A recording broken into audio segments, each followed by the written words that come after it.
আরে ভাই পরীক্ষায় যে ফেল করেছি আব্বা যে রাগি বাড়ি গেলে আবার এক করতে আমরা না ফেলে দেয়।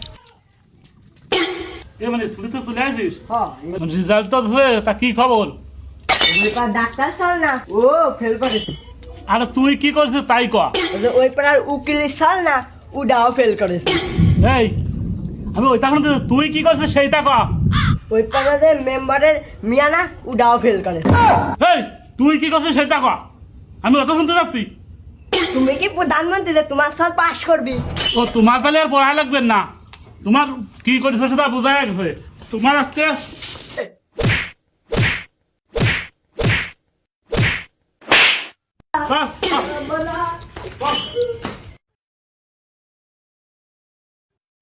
আমি স্কুলে গেলাম। তোমার আর স্কুলে যাওয়া লাগতেছে না, তুমি এদিকে আসো। ঘুমের তো খালি বন্দি করে চলে যাও। এই যে বাদাম খাও, গরম গরম আছে, সৈকতের মাসি বাজাছে, খাও এটি। বলছি যে তোমার দ্বারা লেখাপড়া জুটবেন না আমার কপালে, বুঝিছো? তুমি ওই যে দক্ষিণ মাসে বাদাম আছে, ওই বাদামের খেতে দাও কেন, ছাগল লাগছে নাকি? ঠিক আছে, এই কামটুক তোমার দ্বারা দিয়ে হয়নি, যাও। আল্লাহ পাগল পাগল। আগে ছাগল দেখবেন পরে আগে মুতিয়ে নেই বা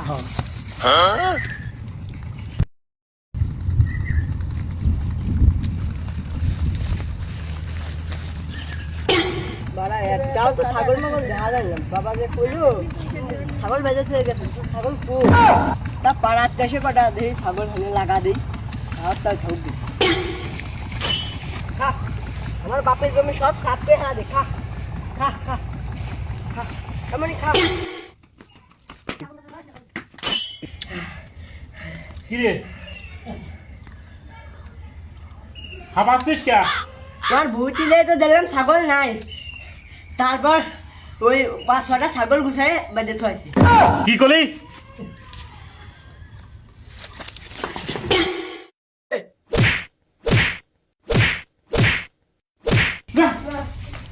পালের বাড়ি আর থাকবোই না, তাই ছাগল ই করে দেন মামা আবার